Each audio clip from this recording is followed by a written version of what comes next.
Vamos estudar hoje, né, a meriologia, né, a teoria da relação entre o todo e as partes, ou entre as partes e o todo, em Edmund Husserl, a partir da sua terceira investigação lógica.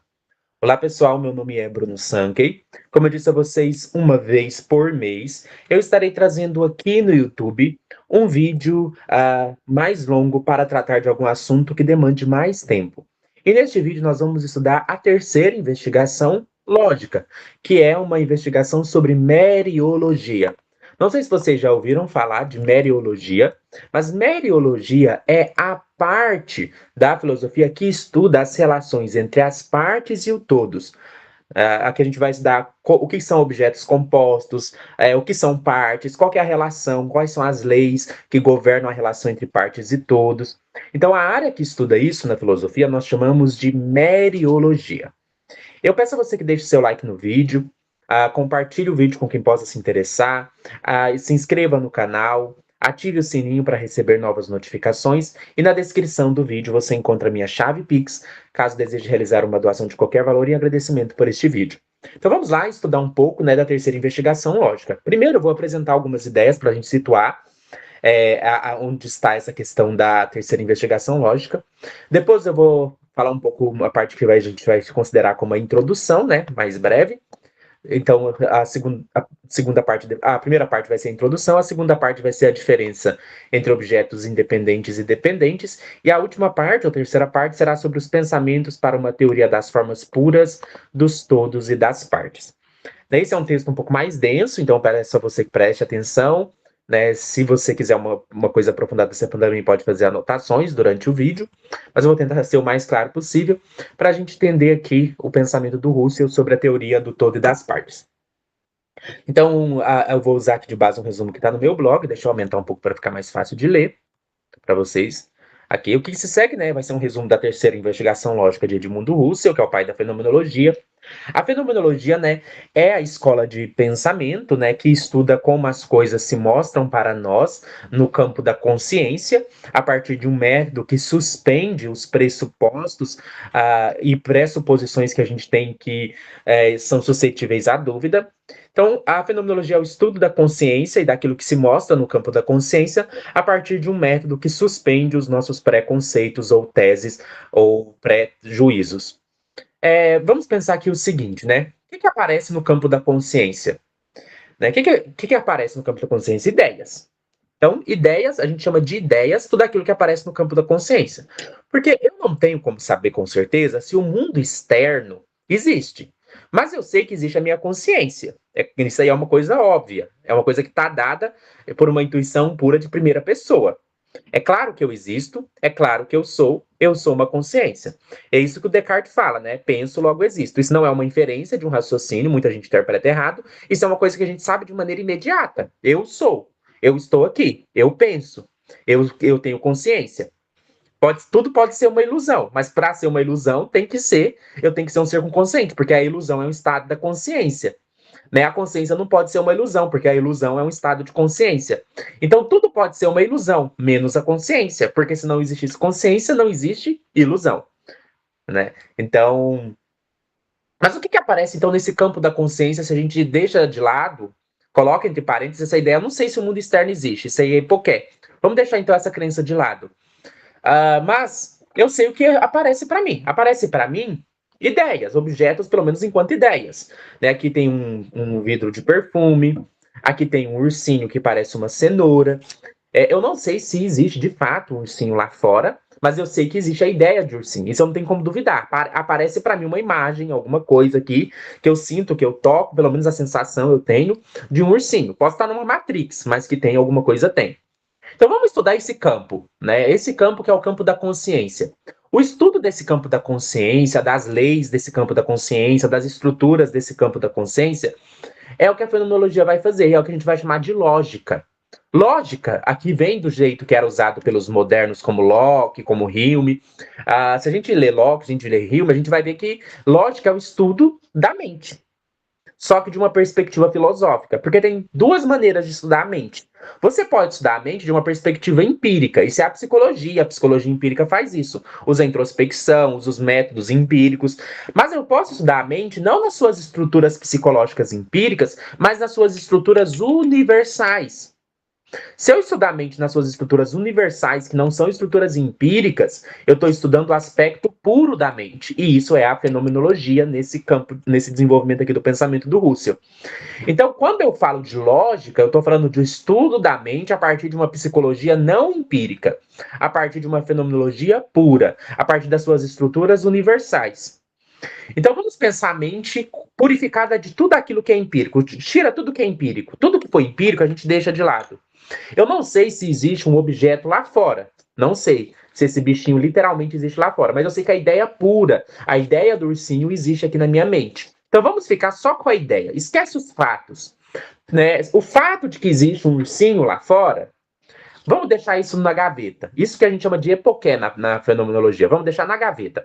O ursinho de verdade que está lá fora, vamos abrir a gaveta do conhecimento, colocar o ursinho lá e fecha a gaveta. Mas aí, quando eu fecho o ursinho lá fora, o fato, eu fico com a ideia, a representação de ursinho. Porque mesmo se eu estiver numa matrix, né, eu tenho a imagem de um ursinho na minha mente. Então vamos estudar só a imagem, sem se preocupar se realmente ela se refere a alguma coisa lá fora. Esse campo de estudo aí é a lógica. Vamos estudar quais são os processos da nossa mente que constrói essa ideia, essa representação, essa imagem. Isso é o que a lógica no Husserl estuda. A lógica é o estudo da estrutura e das leis da mente, que são universais, necessárias, a partir de uma perspectiva pura, não empírica. E aí, na primeira investigação lógica, a primeira coisa que o Husserl investigou foi a relação entre ideia e significado. Né? As ideias aparecem para mim como significados. Né? A ideia de ursinho, ela carrega um significado do que é um ursinho, tem um conteúdo semântico. Esse conteúdo semântico foi o que o Husserl investiga na primeira investigação lógica. Depois o Husserl também investigou a questão da abstração, porque eu posso olhar esse ursinho, mas agora deixa eu mostrar para vocês. Eu tenho aqui outro ursinho, deixa eu mostrar. Ó, tenho dois ursinhos. Esse aqui é o senhor Cenoura e esse aqui é o Ted, né? Eu tenho aqui dois ursinhos. O senhor Cenoura é brasileiro, o Ted é britânico. O senhor Cenoura é meio azul, esverdeado. O Ted é uma coisa meio bege. Mas os dois são ursinhos. Como que os dois podem ser ursinhos se eles são diferentes? É porque eu consigo abstrair desses dois coisas que eles têm em comum. Eles são fofinhos, eles têm uma pelagem aqui, né? Então, essas coisas em comum eu posso peneirar. Por exemplo, a cor é diferente. Um é meio verde, o outro é bege. Então, a cor eu deixo de lado.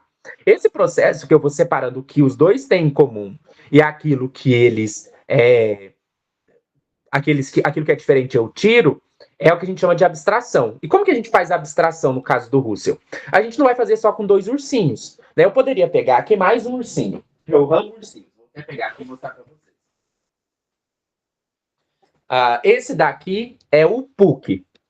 Então agora a gente tem aqui 3 ursinhos, percebe? Com 3 ursinhos eu já consigo fazer um exercício melhor de ver o que eles têm em comum. Por enquanto continua sendo o fato de que eles têm em comum o fato de que são fofos, né? São fofinhos.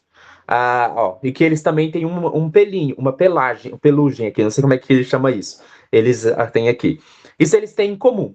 Agora, o que eles têm de diferente? Claramente a cor. Cada um tem uma cor diferente. Se bem que o Ted e o Puck é uma cor mais parecida, mas ainda assim é diferente. Né? Então vamos pensar o seguinte. Tem aqui esses 3 ursinhos. O que a gente encontrou em comum, por exemplo? Que eles são fofos. Eles também têm uma espécie de pelugem. Eles também têm um certo... são objetos concretos, têm uma certa forma. Só que, pense o seguinte, só existem esses 3 ursinhos possíveis? Não, existem vários tipos de ursinho. O que o Husserl falava? Olha, não dá pra gente pegar todos os ursinhos do mundo e comparar, e mesmo assim ainda não seria suficiente. Porque poderia surgir um novo ursinho bem diferente dos que a gente já tem. Talvez alguém nunca tenha feito um ursinho preto ou verde. Verde tem, né?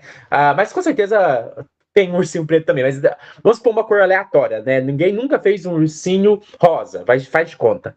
Se alguém criar um ursinho rosa, será que ainda vai ser um ursinho? O Russell falava, vai. Então a gente precisa fazer mais do que só comparar os ursinhos que a gente vê. A gente precisa fazer uma coisa chamada de variação imaginativa. Nossa, o que é variação imaginativa? Vamos imaginar todos os tipos possíveis de ursinho. Vamos tentar variar. Vamos imaginar ursinhos de todas as cores possíveis. O ursinho continua sendo ursinho se ele for amarelo? Continua. Continua sendo ursinho se ele for verde? Continua. Então a cor não é essencial para definir o que é um ursinho. Vamos agora pensar no tamanho. Um ursinho pode ser pequenininho? Pode. Um ursinho pode ter 50 metros? Teoricamente pode ser um ursão, mas pode ter. Então, o tamanho não é o que define o que é um ursinho. Então, esse movimento que a gente vai variando e vai vendo o que permanece, o Russell chamava de variação imaginativa. E quando a gente encontra o que permanece, quer dizer que a gente fez uma abstração, a gente conseguiu tirar aquilo que é universal. Agora vamos voltar aqui na ideia de ursinho. Então, essa coisa da abstração foi o que o Russell investigou na segunda investigação. Então, na primeira investigação, ele investigou que o conteúdo do ursinho tem um conteúdo semântico, tem um significado nessa ideia de ursinho. E na segunda investigação, ele estudou esse processo de abstração. Agora, na terceira investigação, ele está olhando aqui para a ideia de ursinho. Prestem atenção nesse ursinho. Ele é um objeto composto. O que significa ser um objeto composto? Quer dizer que ele é composto por partes. Vamos ver aqui algumas partes do Senhor Cenoura. O Senhor Cenoura tem um nariz que parece uma cenoura. O Senhor Cenoura tem um olhinho. O Senhor Cenoura tem uma cor. Então, o Senhor Cenoura tem uma barriguinha branca. O Senhor Cenoura tem bracinhos. O Senhor Cenoura tem pernas. Então, o que isso significa? Significa que o Senhor Cenoura é um objeto composto. Um objeto composto é aquele objeto que você pode dividir ele em partes. Isso significa que a ideia, porque a gente está trabalhando no campo das ideias e não dos fatos. Eu não me importo se existe um Senhor Cenoura lá fora como um objeto concreto aqui para razões filosóficas. Mas a ideia do Senhor Cenoura é uma ideia composta. Quem já estudou Hume sabe como é isso, né? O Hume falava que existem ideias simples e existem ideias complexas. Por exemplo, a cor verde é uma ideia simples, porque eu não consigo dividir a cor verde. Né? A cor verde por si só é uma ideia simples. Mas o ursinho, ele é composto por ideias simples, incluindo a sua cor verde. Então, o ursinho que vocês estão vendo aqui, essa representação de ursinho, por mais que ela apareça para mim como se fosse uma unidade, porque eu vejo tudo de uma vez, ele é composto por várias ideias simples. Ou seja, eu posso decompor as ideias complexas em ideias simples. Isso é o método que a gente chama na filosofia de método de análise e síntese, que começa lá com Descartes. O que é um método de análise e síntese? Para eu analisar as ideias na minha consciência, eu posso decompor, e depois eu posso compor de novo, que é a síntese. A decomposição é a análise e a composição é a síntese. Então eu consigo decompor o Senhor Cenoura em ideias simples, porque o Senhor Cenoura é um todo constituído por partes. E é isso que o Russell vai investigar aqui. Já que a gente está estudando a consciência pura e as ideias que estão na consciência, nós precisamos estudar, né? E aí o Hume fez isso também na sua lógica, só que ele fez isso a partir de uma perspectiva empirista, e aqui o Russell está fazendo isso a partir de uma perspectiva fenomenológica, que é mais racionalista, que é a gente conseguir decompor o ursinho em suas partes. Então, espero que essa apresentação geral ajude a gente a entrar no texto, né, para a gente entender o que o Russell está fazendo aqui. Então, vamos para a introdução. A diferença entre conteúdos abstratos ou dependentes e conteúdos concretos ou conteúdos independentes, considerada na segunda investigação, é de grande importância para as investigações fenomenológicas, de modo que precisa ser aprofundada. O que o Russell era muito preocupado? O Russell era muito preocupado com definir bem os conceitos, com estabelecer bem conceitos. Então ele vai falar, vamos fazer distinções claras. Né? Isso é uma coisa muito importante no Russell. A gente precisa definir bem os nossos conceitos para fazer boa filosofia. Tem muitos filósofos que começam a escrever e você vai ver que você não sabe o que ele está dizendo, porque ele não deixou claro que conceitos que ele está usando, como ele está usando esses conceitos. Um bom filósofo, ele trabalha com clareza de conceitos. Isso o Russell, né? O Russell está na tradição cartesiana racionalista. O Russell ele herda do Descartes. eu preciso de clareza e distinção. Então, se a gente vai fazer um estudo filosófico, vamos fazer isso com clareza e distinção. Vamos definir bem os nossos conceitos. Então, aqui ele vai falar: ó, existe uma diferença entre conteúdos abstratos ou dependentes e conteúdos concretos ou conteúdos independentes. O que é isso, né? Vamos lá. Pegar aqui o senhor Cenoura de novo. O senhor Cenoura tem uma cor. Uma cor. Se a gente pensar, ele é verde, né? Se a gente pensar na cor verde, a cor verde, ela tem aqui o seu particular, a cor verde do ursinho, mas se a gente pensa na cor verde em geral, a cor verde ela é um abstrato. Por quê? Porque a cor verde em si, ela não existe nos objetos. Cada objeto tem uma tonalidade diferente de verde única. Essa tonalidade diferente de verde única de cada objeto particular é o que a gente chama de tropo. Um tropo é um particular muito específico de cada objeto. Mas a cor verde é uma propriedade muito específica de cada objeto. Mas a cor verde, ela tá nesse ursinho. Essa, não é tão verde, né? Um meio azul, né? Mas ela tá aqui também, ó, nesse enxaguante bucal. Eu vou procurar outras coisas, mas aqui no meu colar tem, né, a cor verde na bandeira LGBT. Então o verde está em vários lugares. Mas o verde em si, o verde universal, ele é abstrato. O que significa ser abstrato? Que ele não está num lugar específico. Qual que é a diferença de abstrato com concreto? Abstrato é aquilo que não tem uma localização espaço-temporal definida. Enquanto concreto é aquilo que aparece como tendo uma localização espaço-temporal específica. Eu falei que o Russell não está preocupado se existe ou não o mundo externo. No entanto, as coisas aparecem na minha consciência numa estrutura espaço-temporal. Faz parte da minha mente organizar as coisas numa estrutura espaço-temporal. Isso é a estrutura da consciência. A consciência configura os objetos dentro de uma estrutura espaço-temporal. O que é o espaço? O espaço é responsável pelas coisas aparecerem de maneira coexistente, ou seja, ao mesmo tempo, coexistindo, aparece num ponto do espaço o senhor Cenoura, e no outro ponto do espaço o Ted, e no outro ponto do espaço o Puck. Já o tempo é aquilo que é responsável por fazer as coisas aparecerem numa sucessão não simultânea. O que é uma sucessão não simultânea? Cada coisa aparece de uma vez. Né? Vocês estão aqui no vídeo, não sei quantos minutos e segundos deram, mas, por exemplo, eu comecei a gravar o vídeo e estou aqui. E cada momento do vídeo que eu apareço é um momento em uma sucessão. Isso é o tempo. Então, as coisas aparecem na minha consciência dentro de uma estrutura espaço-temporal. Aquilo que eu consigo localizar num ponto específico dessa estrutura espaço-temporal, eu chamo de objeto concreto. Por exemplo, o Puck está localizado aqui comigo na cidade de Oxford, na Inglaterra, no dia 3 de dezembro, às 13 horas e 37 minutos do horário de Londres. Eu consigo localizar o Puck. Mas eu consigo localizar a cor verde como universal? Não, porque a cor verde está no Puck, a cor verde está... Provavelmente aí você está me assistindo, você deve ter alguma cor verde por aí. Então eu não consigo falar assim, localiza para mim onde está a cor verde. Aí você fala, tá aqui no Puck. Não, eu quero saber a cor verde universal. Não quero saber só a cor verde do Puck. Eu quero saber onde está a cor verde universal. Aí você vai me apontar isso. Não tem como apontar, não é verdade? Eu posso apontar verdes particulares. Mas a cor verde universal, que é compartilhada pelo Puck, ela está em vários lugares ao mesmo tempo. Ela não está num lugar específico. Como a cor verde universal, ela está instanciada em vários lugares diferentes, em vários momentos do tempo diferentes, ela não ocupa um lugar específico dentro da estrutura espaço-temporal. E é por isso que a gente chama isso de conteúdo abstrato.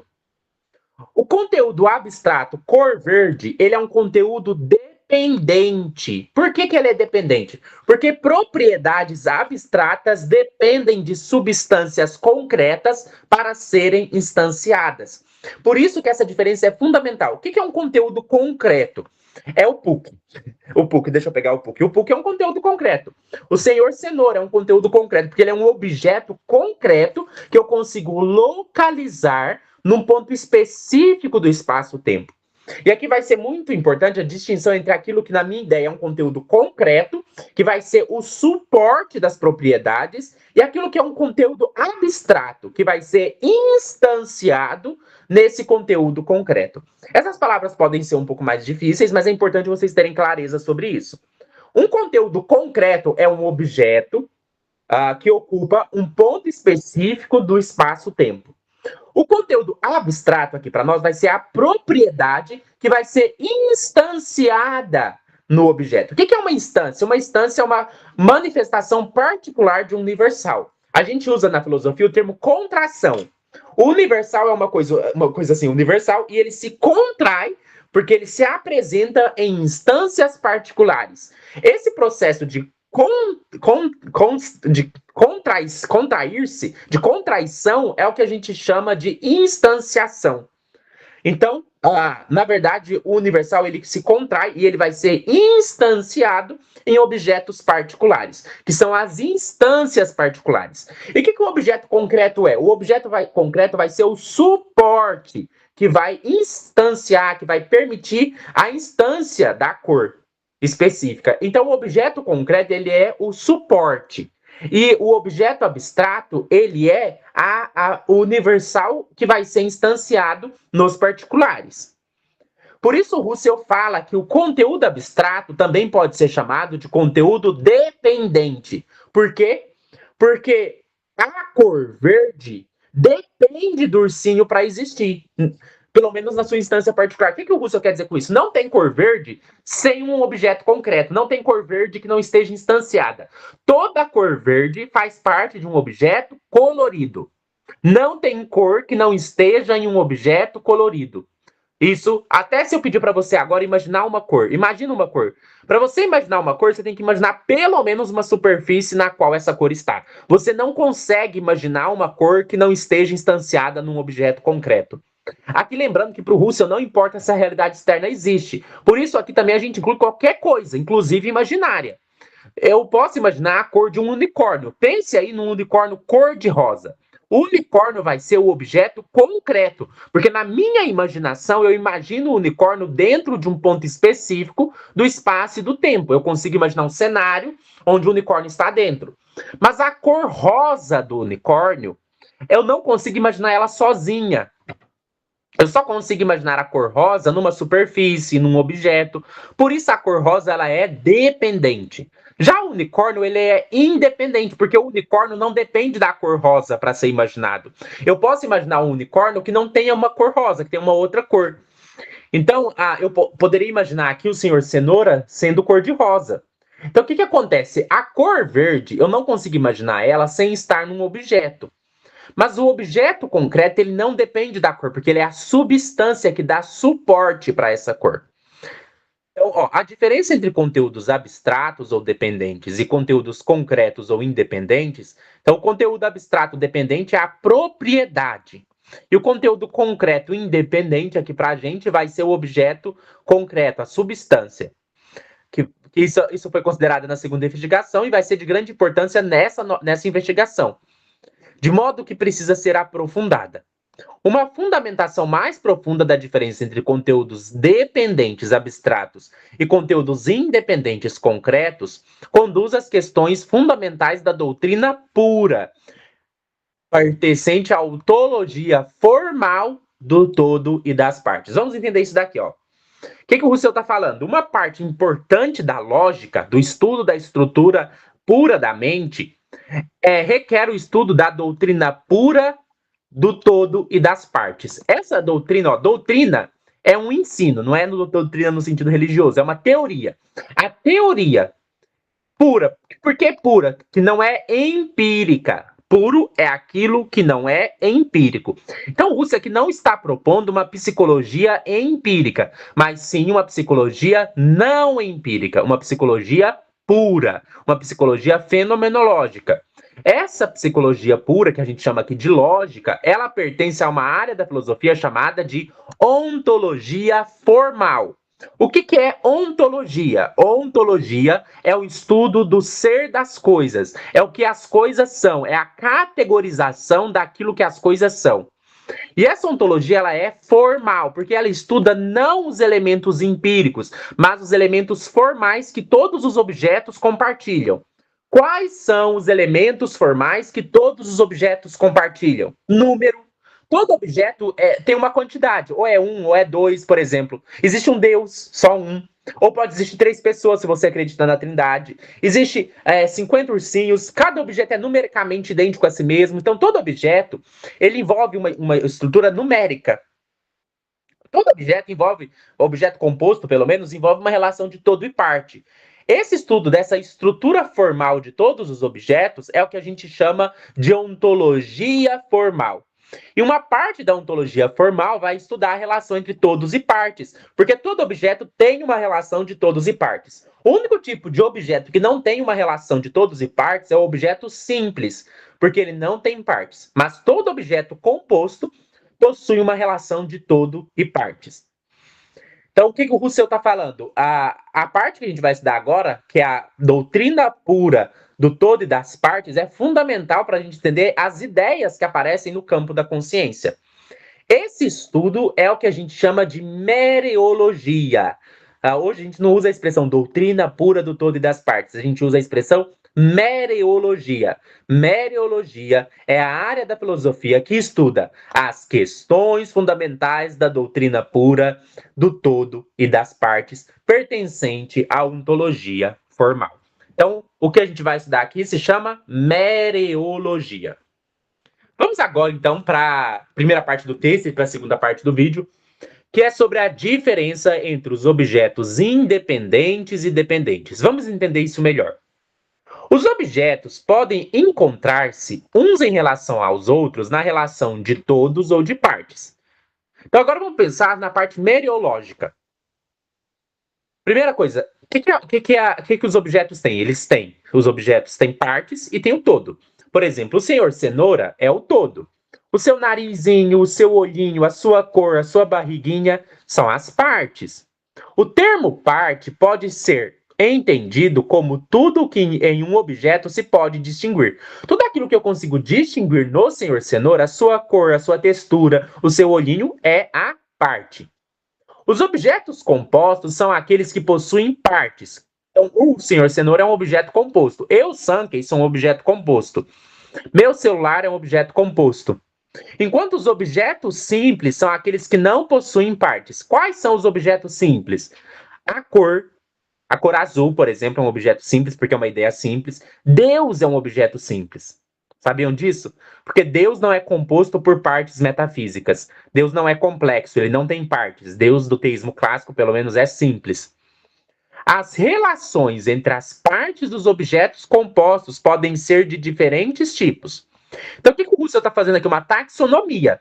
Isso é ontologia. Um dos papéis da ontologia é fazer uma taxonomia do que existe na realidade. Assim como os biólogos fazem taxonomia dos animais, os filósofos fazem taxonomias das categorias fundamentais da realidade. E essas taxonomias é o que a gente chama de ontologia. Então, vamos fazer uma taxonomia. Primeira distinção da taxonomia: objetos compostos e objetos simples. Objetos compostos têm partes metafísicas. Objetos simples não têm partes metafísicas. Tipos de objetos simples: Deus e azul. Um exemplo. Agora vamos para os objetos compostos. Dentro dos objetos compostos, nós podemos ter 2 tipos de relações. As partes podem encontrar-se relativamente dependentes entre si, de modo a podermos falar de uma penetração recíproca.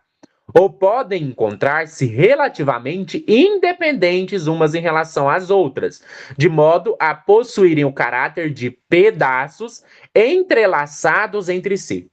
Vamos de novo. Quando eu falei da cor do senhor cenoura, a cor ela é uma propriedade dependente. Ela é uma parte dependente do senhor cenoura. Porque essa cor aqui do senhor cenoura não consegue existir sem o senhor cenoura.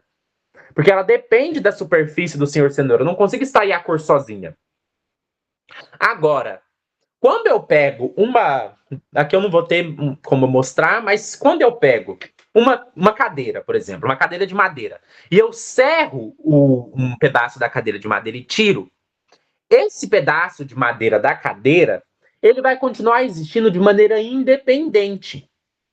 Então, isso é o que a gente vai chamar de pedaço. Pedaço. Quando eu conseguir remover uma coisa de outra e essa coisa continua sendo o que ela é, eu chamo isso de pedaço. Eu posso até remover do Senhor Cenoura a tinta, né? Mas a cor não, né? A cor propriamente dita, não. Então, o pedaço é uma parte autônoma de um todo.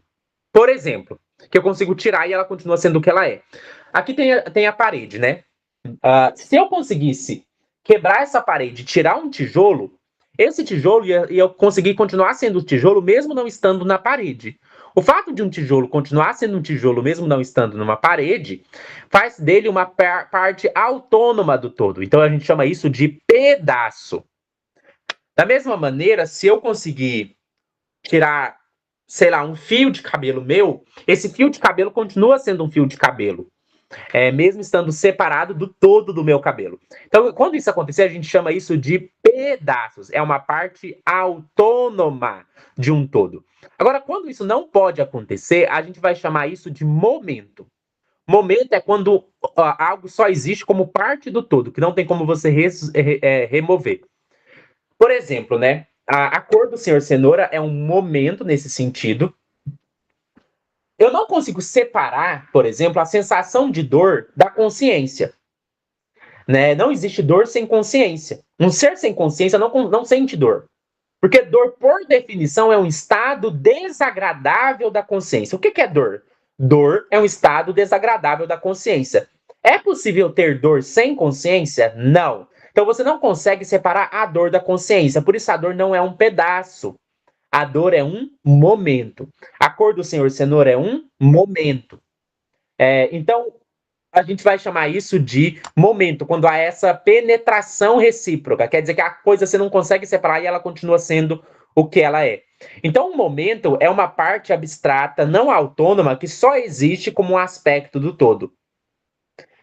Então, a gente vai fazer essa diferenciação. Tem dois tipos de partes: pedaços e momentos. Pedaços eu consigo separar e esse pedaço continua sendo o que ele é. Momento, se eu separar, não tem como. Porque tem uma penetração recíproca, tem uma ligação muito forte entre as duas coisas.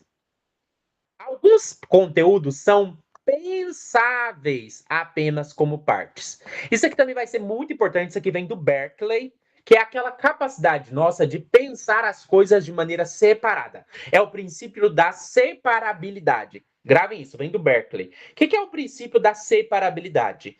Algumas representações conseguem ser pensadas separadamente, enquanto outras não podem ser pensadas separadamente.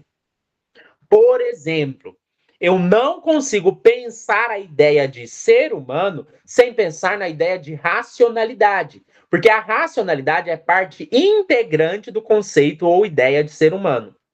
Por outro lado, eu consigo pensar na ideia de ser humano e consigo pensar na ideia de ser negro, separadamente, porque eu consigo pensar num ser humano que não é negro.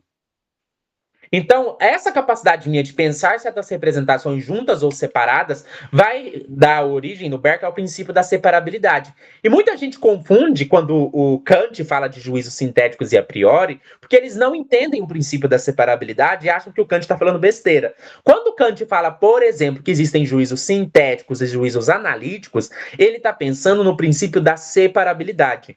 Quando eu consigo pensar o sujeito e o predicado separadamente num juízo, eu chamo isso de juízo sintético. Quando eu não consigo pensar separadamente, eu chamo isso de juízo analítico. Por exemplo, se eu digo o ser humano é um animal racional, eu não consigo pensar ou representar a ideia de ser humano sem representar a ideia de racionalidade e de animalidade. Porque animalidade e racionalidade são porções constitutivas da ideia de ser humano.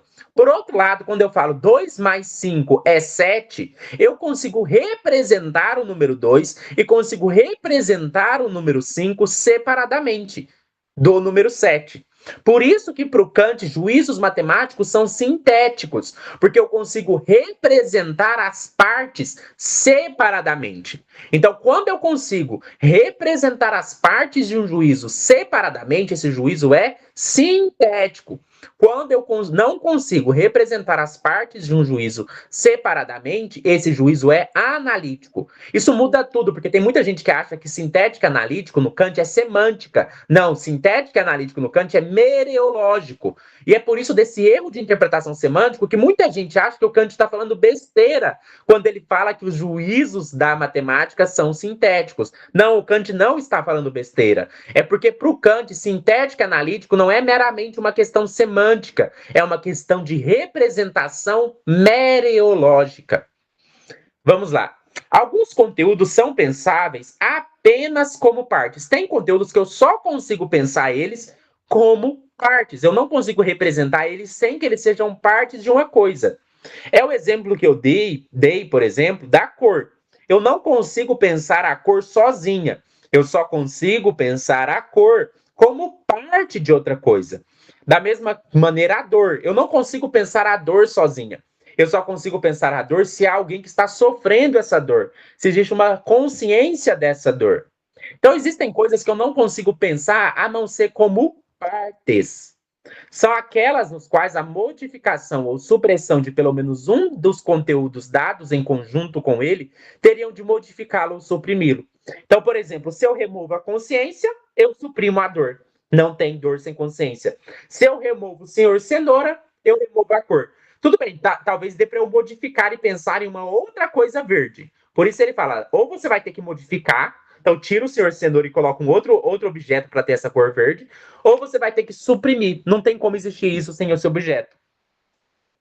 Já outros conteúdos, mesmo que fora deles nada existisse, ainda que nada se ligasse a eles, ou mesmo se existindo com eles outros conteúdos, estes fossem modificados ou suprimidos, eles permaneceriam intocáveis. Isso são as substâncias concretas. O que o Russell está dizendo? Você pode mudar a cor do senhor cenoura, você pode alterar tudo no senhor cenoura, menos aquilo que faz ele ser o ursinho, o senhor cenoura, e ele continua sendo o senhor cenoura. Ele continua sendo o ursinho. Eu poderia vir aqui e pintar o senhor cenoura de rosa. Ele continuaria sendo o ursinho, o senhor cenoura. Eu poderia vir aqui e cortar o nariz do senhor cenoura, ele ficaria sem nariz. Mas ele continuaria sendo o senhor cenoura. Da mesma maneira, não façam isso, mas vocês poderiam cortar o meu braço fora e eu continuaria sendo o Sankey.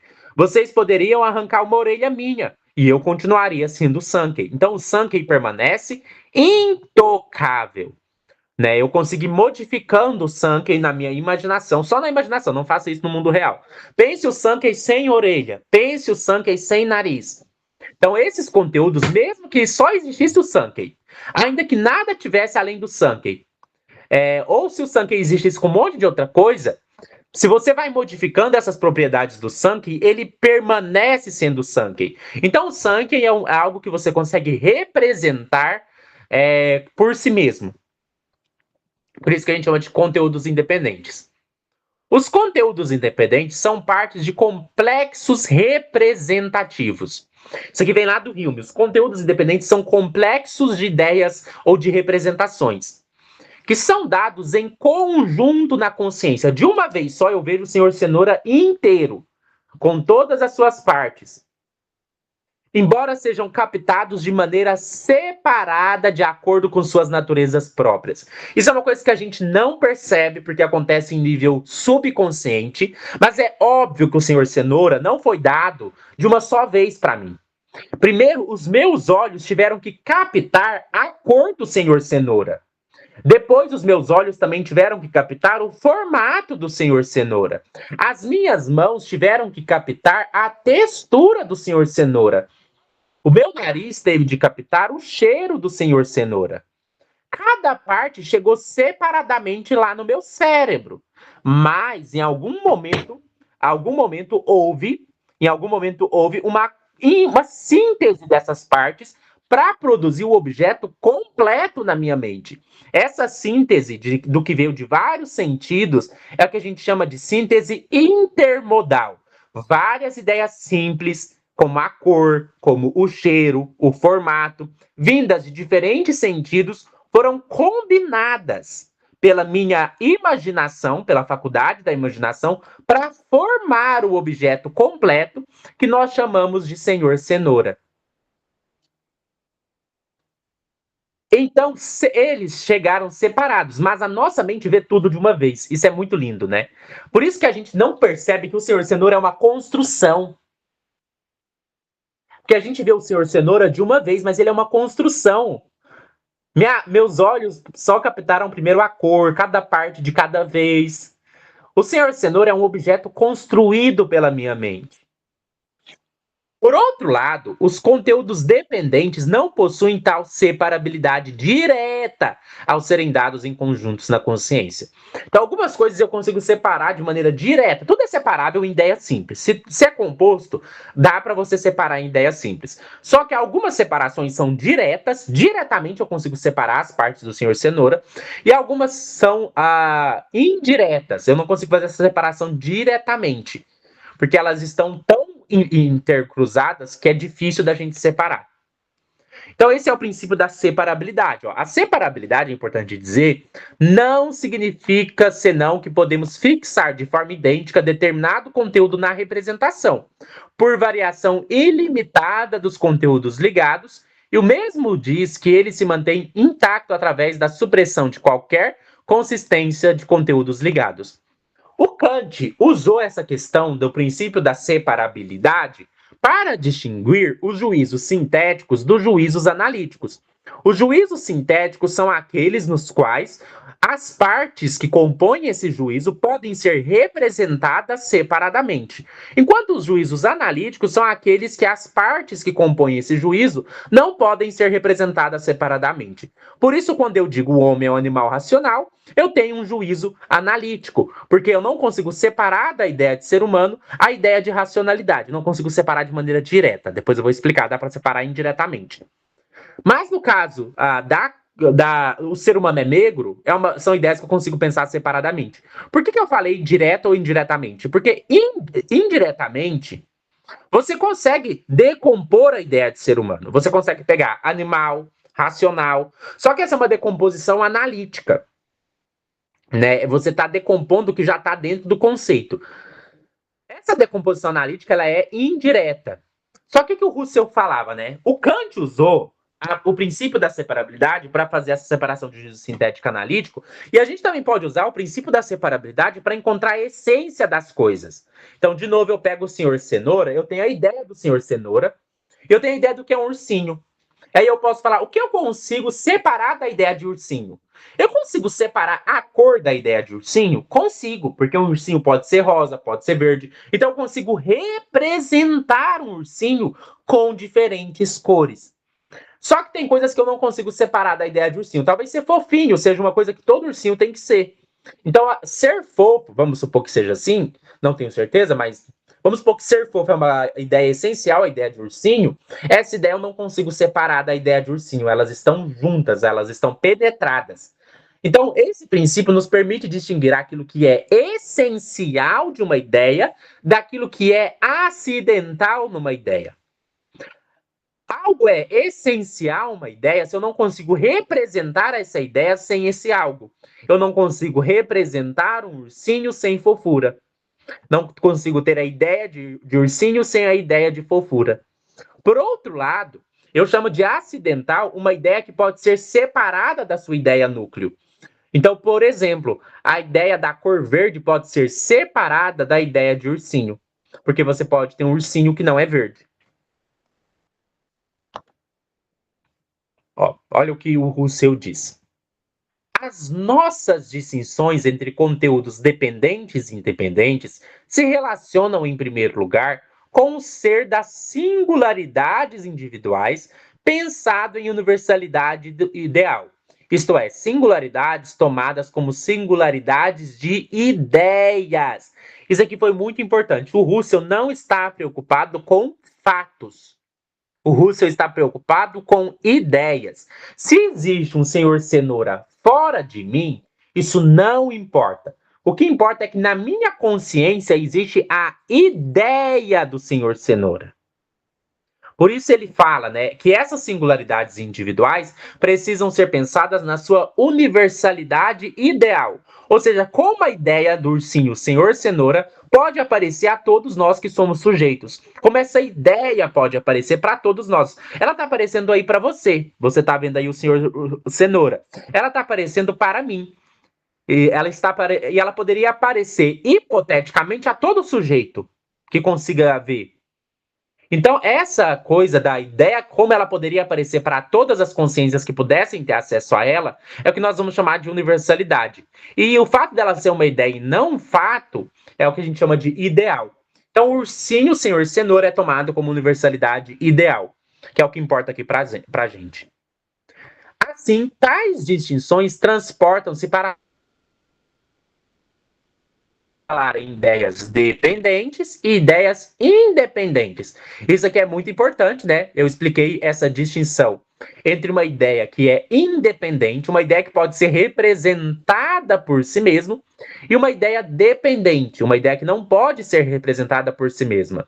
E o Russell vai falar, essa distinção ela é muito importante para a gente pensar as ideias. Essa distinção que a gente faz entre particular e universal também nos ajuda a pensar a distinção entre ideia dependente e ideia independente. Como eu dei o exemplo, a cor é uma ideia dependente, porque ela depende do objeto colorido, enquanto o objeto é uma ideia independente, porque eu consigo pensar o objeto sem essa cor. Aí o Russell fala, poderia se chamar de relativamente independente, porque sempre vai ser relativamente independente, nada é 100% independente. Né? Toda ideia composta ela tem uma dependência. Uma diferença ínfima de um gênero puro superior por referência a sequências de níveis de espécies puras até ele e de cada espécie inferior de ser perante as superiores, enquanto poderia ser chamada de relativamente dependentes as espécies cujas singularidades individuais correspondente não pudessem existir a priori, sem que ao mesmo tempo tivessem de pertencer à extensão individual mais puramente pensada de outras espécies. Vou ter que explicar com calma, porque esse trecho é um pouco mais difícil, mas aqui a gente vai precisar pensar lá no Kant. O Kant acreditava que as ideias elas formam uma espécie de estrutura representacional. O que é isso, né? Algumas ideias estão como que contidas em outras ideias, formando uma espécie de estrutura. Vamos pensar aqui na ideia de ser. Vamos pensar de mim. Eu sou o Sankey, eu sou um ser humano. A ideia Sankey está dentro dela tem a ideia animal racional. Então, dentro da ideia Sankey, eu consigo ter a ideia de animalidade e a ideia de racionalidade.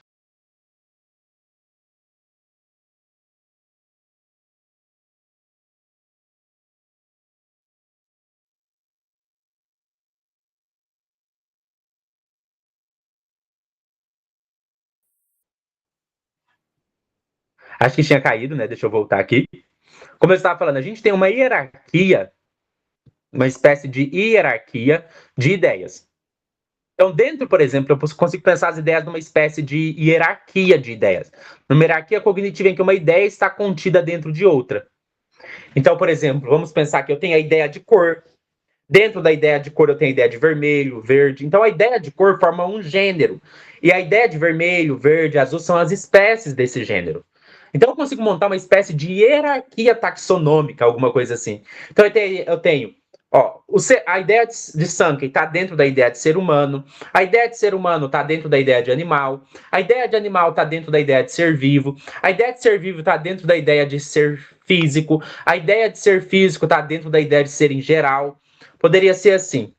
Então, ele fala, né? Poderia se chamar, vamos voltar aqui. Poderia se chamar de relativamente independente uma diferença ínfima de um gênero puro superior, por referência à sequência de níveis de espécies puras até ele. Então vamos pegar essa parte aqui, ó. Aqui, as sequências de níveis de espécies puras, a gente está pensando na hierarquia. Então vamos lá. Pegue um gênero puro superior. Vamos pensar num gênero como a cor. O que a gente pode pensar dentro do gênero da cor? Tem certas diferenças que vão mostrar cores específicas, são tonalidades específicas de cor. Isso é o que a gente vai chamar de uma diferença ínfima. Então, de pequenas diferenças nos tipos de cores, nas tonalidades, a gente tem cores diferentes. Então, pequenas alterações no espectro de cor vão nos possibilitar diferentes tipos dentro desse gênero, diferentes traços de cores. Então, por exemplo, a gente tem o vermelho, a gente tem o laranja, a gente tem o verde, a gente tem o amarelo. Essa diferença, ela vai ser relativamente dependente, porque ela pode ser pensada por si mesma sem exigir, a priori, a referência necessária a outra espécie mais elevada. Ou seja, uma determinação interna de um gênero, enquanto ainda é pensável como modificando apenas aquele gênero, vai ser relativamente independente. Aí ele fala, ó, aqui. Até ele, depois eu vou explicar melhor, vai ficar mais claro. Vamos só continuar e vai ficar mais claro. Ó. E de cada espécie inferior, de ser perante as superiores, enquanto poderia ser chamada de relativamente dependente as espécies, cujas singularidades individuais correspondentes não pudessem existir a priori, sem que ao mesmo tempo tivessem de pertencer à extensão individual, mas puramente pensada de outras espécies. Então ele vai falar assim, ó, e de cada espécie inferior de ser perante as superiores. Vou pegar essa parte aqui. E de cada espécie inferior de ser perante as superiores. De novo, aqui a gente tem que pensar lá na hierarquia, né? Cada espécie inferior, ela possui um certo grau de liberdade ontológica em relação às espécies mais amplas, que são as espécies superiores. Igual eu falei, você tem o mais amplo, a cor, dentro da cor, o vermelho. Vamos pensar nos animais. Eu, ser humano, sou animal, racional. Além de ser animal, eu sou mamífero, né? Então, pense o seguinte: dentro da classe dos animais, a gente tem os mamíferos. Dentro da classe de animais, a gente também tem o peixe. Então, pense o seguinte: vamos pensar o seguinte, um exemplo melhor, né? Eu, Sankey, e um cachorro, nós dois fazemos parte da classe dos animais. Eu faço parte da classe dos animais, Sankey, e o cachorro também faz parte da classe dos animais. Mas apesar da gente fazer parte da mesma classe, eu consigo pensar separadamente o cachorro do Sankey. Então existe uma certa independência dentro do gênero. Por isso a gente diz que há uma dependência vertical, no sentido de que essas espécies fazem parte do mesmo gênero, da mesma estrutura dos níveis, mas eles têm uma independência relativa do ponto de vista horizontal. Eles podem ser pensados separadamente. Então é isso que ele está querendo dizer aqui, ó. Pode-se dizer que há uma certa independência quando dentro de um gênero a gente tem duas coisas que não dependem uma da outra, mas elas estão ainda no mesmo gênero. Então a cor vermelha não depende da cor verde. Você pode pensar na cor vermelha separadamente da cor verde. São duas cores diferentes, mas elas fazem parte do mesmo gênero, da mesma espécie, que é ser uma cor. Da mesma maneira, o Sankey é um animal, um cachorro é um animal, os dois são animais, mas eu consigo pensar separadamente o ser humano e separadamente o animal. Então é isso que ele está chamando de relativamente independente. É uma independência horizontal, embora eles sejam dependentes verticalmente, porque eles fazem parte da mesma espécie pura superior. Tá. Aí ele fala assim, né? Enquanto poderia se chamar de relativamente dependentes, agora vão ser as que são dependentes, as espécies cujas singularidades individuais correspondentes não pudessem existir a priori, sem que ao mesmo tempo tivessem de pertencer à extensão individual, mas puramente pensada de outras espécies. Então, o que ele quer dizer aqui? Agora ele está pensando na outra relação.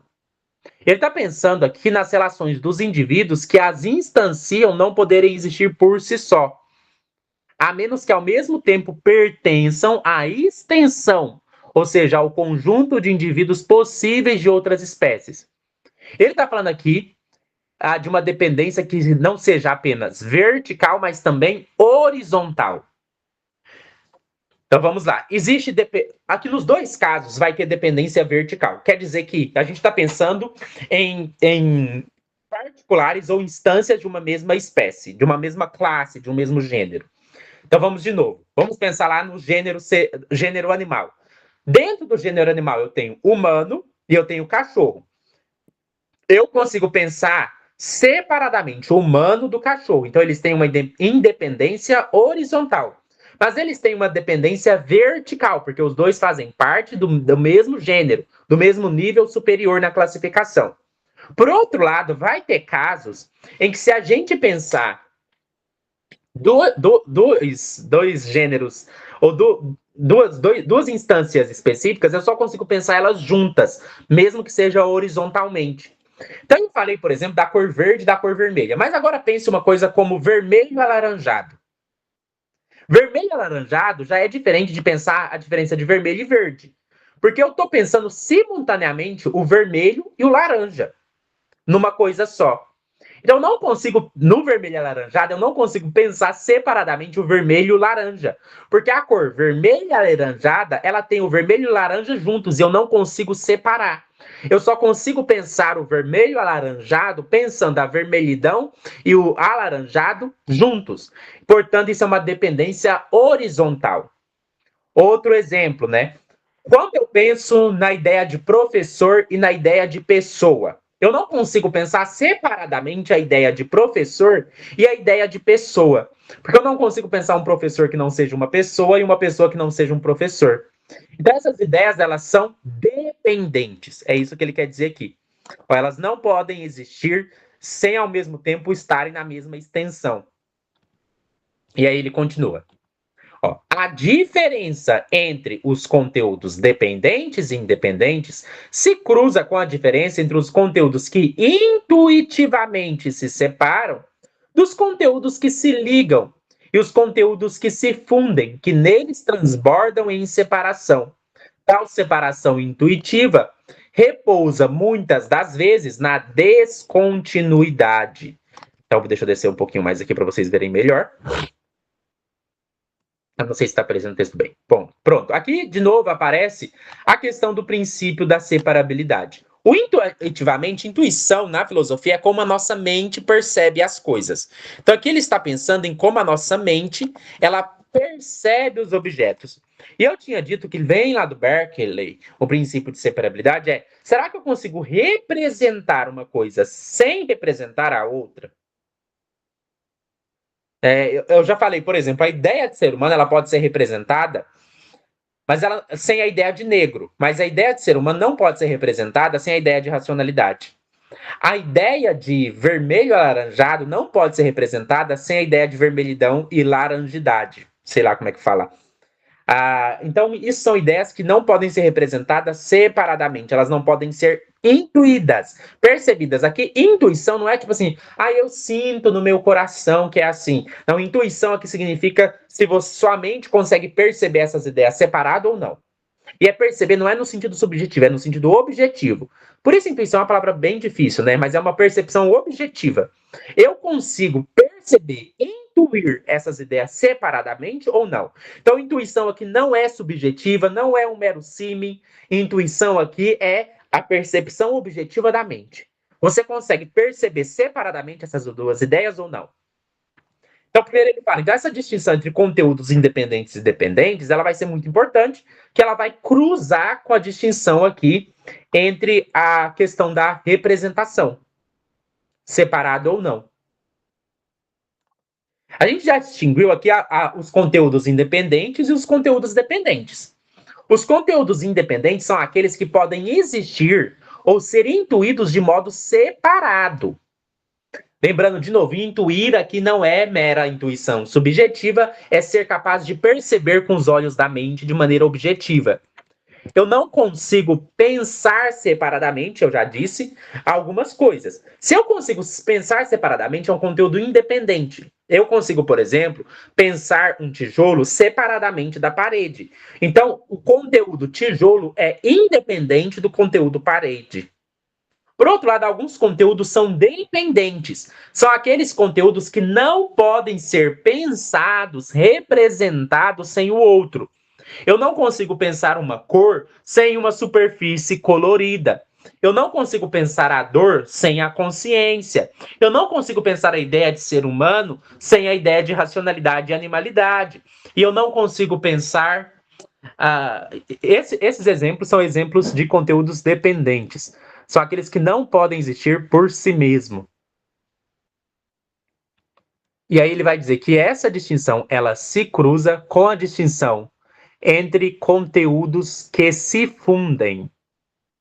O que é um conteúdo que se fundem, né? E aqui ele vai colocar primeiro, né? Conteúdos que se separam, depois conteúdos que se fundem. Então vamos olhar aqui, ó. Vamos ver o que ele diz. Ó. A diferença entre os conteúdos dependentes e dependentes se cruza com a diferença entre os conteúdos que intuitivamente se separam dos conteúdos que se ligam. E os conteúdos que se fundem. Então ele tem aqui dois tipos de conteúdos, né? Uma distinção. Conteúdos que se separam e conteúdos que se fundem. Isso que vai ser muito importante. Então ele está falando que a diferença entre conteúdo dependente e dependente vai estar relacionada com a diferença entre conteúdos que podem ser separados e conteúdos que se fundem. Conteúdos que se separam são aqueles que, na percepção, você pode apresentar eles de maneira distinguível uma da outra. Portanto, esses conteúdos que se separam são justamente os conteúdos independentes. Eu consigo pensar separadamente a ideia de ser humano e a ideia de negro. Eu consigo pensar separadamente a ideia de tijolo e a ideia de parede. Então, esses são conteúdos que se separam. Já conteúdos que se ligam ou que se fundem são aqueles conteúdos que a gente não pode pensar separadamente. Por exemplo, eu dei o exemplo do vermelho alaranjado. Ele é o melhor exemplo porque ele é uma fusão entre o vermelho e o laranja. O vermelho alaranjado é um conteúdo que se liga ou que se funde. Né? Se eu fundir a cor vermelha com a cor laranja, eu tenho o vermelho alaranjado. Então, ele vai falar, esses são os conteúdos dependentes. E ele vai dizer que neles transbordam em tal separação. E aí, aqui ele diz, né? Tal separação intuitiva repousa muitas das vezes na descontinuidade. Então, aqui é importante a gente pensar o que ele está pensando de descontinuidade, né? A descontinuidade na experiência é quando a gente tem quebras ou pontos de não continuidade. A descontinuidade na experiência, por exemplo, quando a gente pensa bordas, quebras, limites, contrastes, sustenta a separação. Eu não sei se vocês já tiveram a tentativa de fazer uma experiência mais ou menos assim, de olhar para o mundo ao redor de vocês.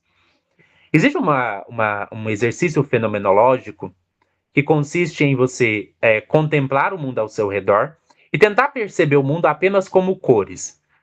Esqueça os conceitos, esqueça as categorias, esqueça os objetos, tenta pensar tudo como cores. Não sei se você já viram uma pintura é só uma paleta de cores. Tudo que a gente vê, as formas, os objetos, são, entre aspas, quase uma ilusão da mente, porque tudo ali é só cores, em continuidade. E cores também podem dar a ilusão de profundidade, de altura, de largura. Então, tudo que a gente está vendo poderia ser só uma pintura, como uma paleta de cores. Então, uma experiência que a gente propõe na fenomenologia é que a gente pudesse olhar para o mundo ao nosso redor e ver apenas as cores, as tonalidades de cores. E a gente descobriria que, na verdade, se tudo for cores, o que faz a gente distinguir um objeto de outro é os limites entre as cores. São as quebras, são as bordas, são os contrastes de cores. Porque, na verdade, tudo é como se fosse... Pense no mundo ao seu redor como se fosse uma grande pintura. O que faz você conseguir ver que existem objetos? É que existem limites entre as cores. É que existe uma hora em que a cor rosa da minha camisa acaba e começa a cor do meu pescoço. E eu consigo ir distinguindo os objetos. Então, essa descontinuidade é justamente o que permite a separação das coisas. Porque se não fosse essa descontinuidade, essa quebra entre os objetos, tudo seria uma coisa só. Eu não sei se vocês já fizeram o exercício, né, de pensar numa sala simplesmente tudo apagado, onde você só vê preto. Se você tivesse só uma cor como preto, como que seriam as coisas? Já fizeram isso? Já apaguem a luz num lugar, porque é um lugar bem escuro. Você consegue ver a diferença dos objetos? Você consegue separar os objetos? Você não consegue. Por quê? Porque é justamente as cores que permitem os limites, que nos permite distinguir os objetos. Então, a distinção só é possível por causa dessas quebras, dessas continuidades, desses limites. Aqui ele também fala, né, que mesmo os objetos ligados, eles se transbordam em tal separação.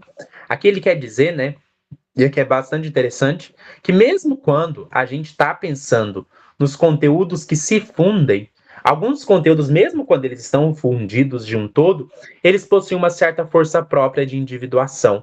Você ainda pode pensar numa descontinuidade, por isso que é só relativamente independente. Quer dizer, é só relativamente dependente. Porque mesmo quando você tem dependência, ainda assim é possível fazer uma distinção. Né? Mesmo quando a gente pensa no vermelho alaranjado, em última instância, a nossa mente consegue saber que tem uma distinção entre o vermelho e o alaranjado. Então, sempre quando a gente fala de distinção, a gente está falando assim, tudo pode ser distinguido, mas algumas coisas podem ser distinguidas de maneira forte e outras de maneira apenas fraca. Vamos continuar. Ó, aos diferentes tipos puros de dependência entre conteúdos correspondem diferentes tipos de leis puras vinculantes.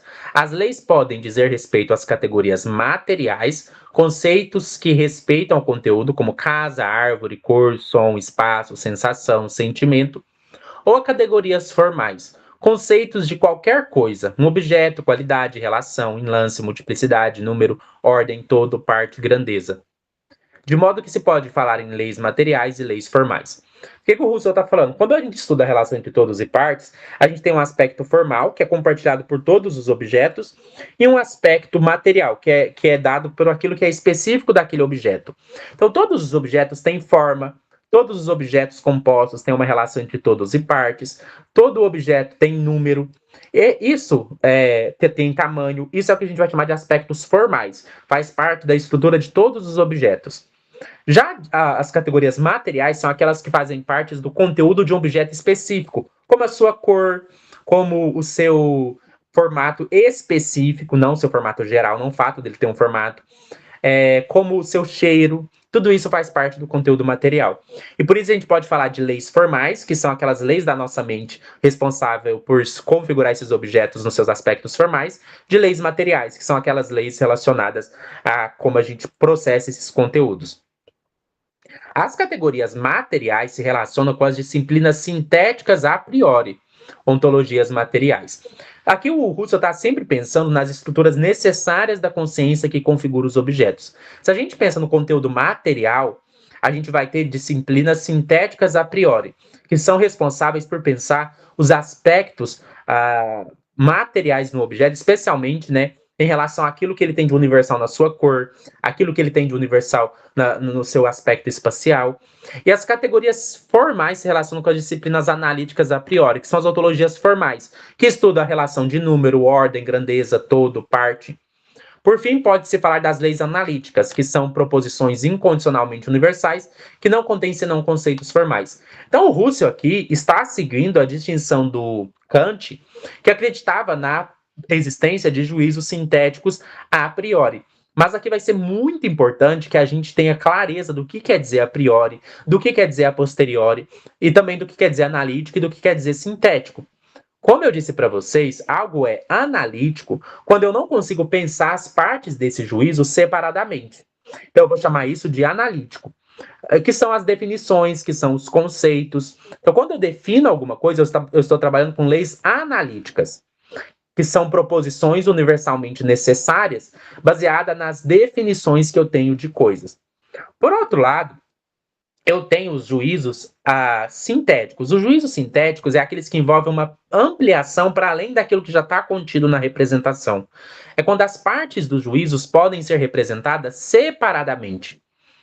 Por exemplo, quando eu falo o ser humano é negro, eu consigo representar separadamente a ideia de ser humano e a ideia de negro.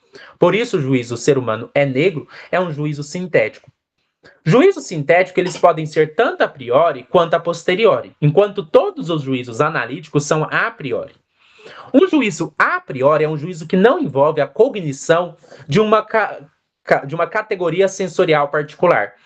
Por exemplo, né, se eu não tiver no juízo um conteúdo sensorial particular, esse juízo vai ser a priori. O que é um conteúdo sensorial particular? É o que ele está chamando aqui de conteúdo material, que é a rilé. Né? A gente tem o conteúdo material é a rilé e o conteúdo formal é a morfé. Qual que é a diferença disso? O que é um conteúdo material? É todo conteúdo que está relacionado a uma característica particular sensorial, que está relacionado a algum dos nossos 5 sentidos, como a cor, o cheiro, o som. Tudo isso faz parte do aspecto material. A cor de algo, o cheiro de algo, o gosto de algo, tudo que envolve uma cognição de uma característica, a consciência da cognição de uma característica particular sensorial, vai ser um juízo a posteriori. Então, se eu falo o ser humano é negro, o João é negro, por exemplo, negro é uma cor, e cor é um conteúdo sensorial particular. Portanto, o juízo sintético, o João é negro, é um juízo sintético a posteriori. Por outro lado, existem cognição de coisas que não envolvem conteúdos sensoriais particulares. Por exemplo, não existe nada sensorial no conteúdo de número 2. O conteúdo de número 2 não tem cor, não tem cheiro, não tem gosto. O conteúdo número 2 é um conteúdo puro, é um conteúdo formal.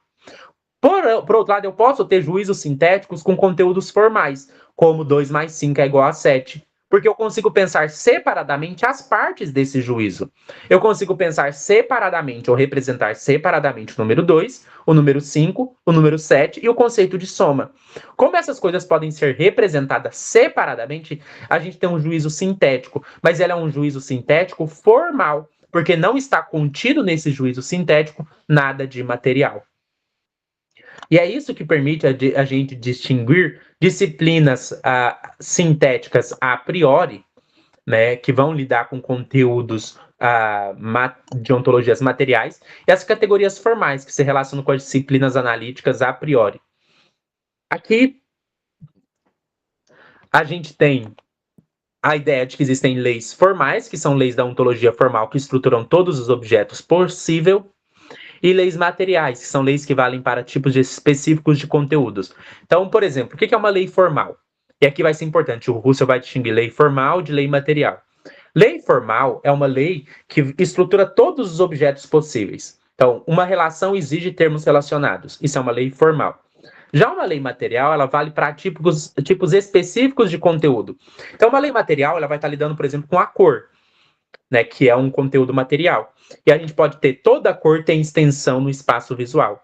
Aqui vai ter uma diferença com Kant, porque o Kant, né, provavelmente ele não trabalharia com disciplinas sintéticas a priori em ontologia material. Mas o Russell trabalha. Por que ele acredita? Ele acredita que mesmo na ontologia material existe necessidade e universalidade. Porque a gente pode pensar cor universal. A gente pode pensar o cheiro no seu aspecto de universalidade. Então, para o Russell, mesmo disciplinas materiais que lidam com cor, com cheiro, elas podem ser sintéticas a priori se elas estiverem lidando com o aspecto universal e necessário daquele conteúdo sensorial. Então, se eu penso no conteúdo sensorial cor azul, ele é um conteúdo sensorial particular, ligado à minha visão, ele faz parte da rilé, da matéria, mas eu posso pensar ele universalmente. Eu posso pensar nas leis que governam a cor azul como universal. E aí, nesse aspecto, por exemplo, quando eu falo que toda cor tem uma extensão no espaço visual, eu estou lidando com uma ontologia material, mas com juízos sintéticos a priori. E leis analíticas, né, são leis que são leis de definição. Então, a gente tem 3 tipos de leis para o Russell. Leis analíticas, que são definições, né, que vão governar a questão das definições. As leis formais, que são aquilo que são leis sobre estruturas de todos os objetos possíveis. E leis materiais, que lidam com o conteúdo material de uma sensação, só que no seu aspecto de abstração universal. Ele diz: até aqui, as relações de dependência e independência foram consideradas em sentido absoluto. A independência absoluta pode ser entendida como uma certa não pendência de todos os conteúdos concomitantes, e a dependência absoluta pode ser compreendida como pendência correspondente ao mesmo, correspondente pelo menos de um conteúdo. Então, aqui ele vai introduzir, né, a questão de uma dependência absoluta e uma dependência relativa. Vai ser muito importante a gente diferenciar isso. Qual que é a diferença de dependência absoluta e dependência relativa? Dependência absoluta é quando a existência de um conteúdo exige necessariamente outro conteúdo. O exemplo que eu dei é o exemplo da consciência e da dor. Vamos pensar aqui. É possível ter dor sem consciência? Não. Por que não pode ser? Não é possível ter dor sem consciência? Porque a dor é um estado da consciência. Não tem dor sem consciência. A dor, por definição, é um estado desagradável da consciência. Então, eu não consigo pensar a dor sem pensar numa consciência, onde essa dor é experimentada. Por isso, existe uma dependência absoluta entre a experiência de dor e a noção de consciência. Não tem como, é impossível um sem o outro. Já a dependência relativa é quando a dependência ocorre apenas dentro de um determinado todo ou contexto. Por exemplo, se eu falar que um tom específico de vermelho pode ser relativamente dependente de um campo visual concreto, esse é um tipo de dependência que a gente vai chamar de relativa. Ela se aplica a certos contextos específicos. Eu delimito o contexto, então eu delimito um campo visual e eu falo, olha, essa cor vermelha só pode se aplicar a esse campo visual específico. Então, a ideia central do Russell nessa primeira frase é distinguir a dependência e dependência no sentido absoluto das dependências e independências no sentido relativo. A independência absoluta, né, como eu dei o exemplo da cor, é quando você tem a dependência absoluta é quando você não tem como separar mesmo uma coisa da outra. Ela tem uma dependência fenomenológica. Você não pode separar, por exemplo, dor de consciência. Já a independência absoluta é quando um conteúdo é absolutamente independente. Ele não depende de nenhum outro conteúdo que apareça junto com ele na consciência. Ele pode aparecer completamente sozinho sem aquele conteúdo. Então, sei lá, o tijolo pode aparecer completamente sozinho sem a parede. Já algumas outras dependências, elas vão ser de caráter relativo. Você delimita um contexto específico e você fala que dentro daquele contexto específico existe essa dependência. Então, vamos continuar aqui, o que ele vai dizer. Ó. Mas é importante definir os conceitos também como relativos, de modo que a distinção absoluta se caracteriza como um caso limite da relativa. Na verdade, todas são relativas, só que o que a gente está chamando de absoluta é um caso menos relativo possível, né? No interior da esfera das meras doações sensíveis, vale como dependente do momento do espaçamento visual com todas as suas partes. No entanto, no interior do espaçamento considerado em abstrato, cada um dos pedaços vale como relativamente independente, cada um dos momentos, como forma, vale como relativamente dependente.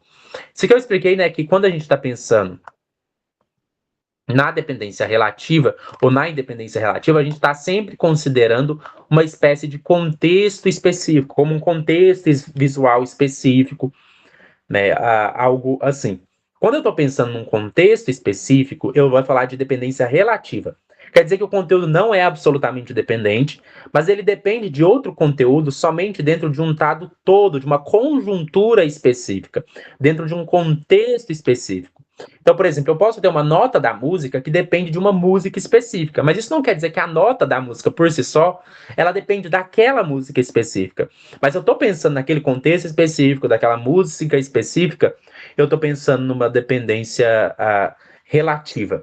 Da mesma maneira, né, a cor vermelha ela pode estar em vários contextos, mas se eu delimito um contexto visual específico, eu posso dizer que a cor vermelha depende especificamente daquele contexto visual. Então é por isso que o Russell usa aqui o exemplo do espaçamento visual, do campo visual.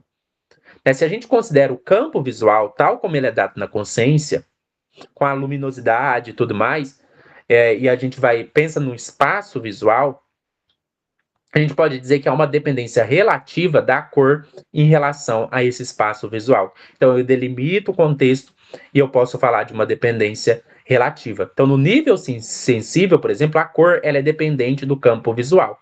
Mas se a gente fala do nível abstrato, se a gente pudesse falar da cor em geral, como objeto abstrato universal, aí ela não dependeria de um campo visual, né? Ela seria um objeto abstrato universal. Por isso, eu delimito uma espécie de contexto específico e posso falar de dependência relativa. Agora ele fala do tempo, né? Quanto à dinâmica de dependência e independência relativas, o tempo tem um importante papel. O necessário existir em conjunto é ou uma coexistência que se deve relacionar com um ponto do tempo qualquer, ou mesmo existir em conjunto numa extensão do tempo. No segundo caso, o fluxo fenomenológico da consciência decorre de cada agora geral atual vinculado a um já cito, que por conseguinte determina o futuro da consciência. Aqui tem muito conteúdo aqui, mas eu vou tentar ser sintético, né? Aqui a gente tem um ponto muito importante que diz respeito à dinâmica dos conteúdos de consciência em relação ao tempo. Para o Russell, tanto o tempo quanto o espaço são estruturas da consciência. Então, a consciência, a partir de certos processos, ela cria essa experiência de tempo e de espaço. A experiência de espaço é quando os objetos são colocados em coexistência. Há uma abertura e todos os objetos coexistem nesse mesmo momento. Já o tempo é quando as coisas aparecem em sucessão, elas não aparecem juntas, elas aparecem separadamente, uma depois da outra. Esse aparecer separadamente depois da outra faz parte de um movimento da consciência que consiste em ter uma expectação do futuro, então eu espero aquilo que está por vir, uma percepção ou atenção no presente e uma retenção na memória, que cria a experiência do passado. Então eu expecto o futuro, percebo o presente, retenho na memória, se torna passado.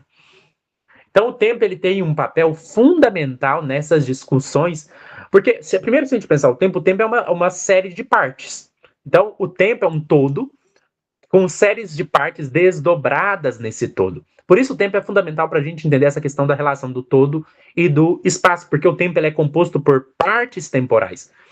A nossa experiência, o nosso fluxo de tempo, ele tem partes. Né? O tempo é como se fosse um todo que pode ser pensado como tendo várias partes. E aí o Husserl vai colocar que não basta pensar a dependência e a independência apenas estruturalmente como relações lógicas entre as partes do todos. É preciso também considerar como essas relações se desdobram ao longo do tempo. Porque o próprio desdobrar-se ao longo do tempo cria as chamadas partes temporais. Então a gente tem muito essa mania de pensar em parte só no sentido do espaço, mas partes também se aplica ao tempo. Um objeto ele é quadridimensional em certo sentido. Por quê? Porque ele está estendido não só no espaço, mas também no tempo. Então o objeto não tem só suas partes espaciais distribuídas no espaço. Um objeto também tem suas partes temporais distribuídas ao longo do tempo. As relações das partes de um objeto, portanto, não são só estáticas, não são só espaciais, elas também são temporais.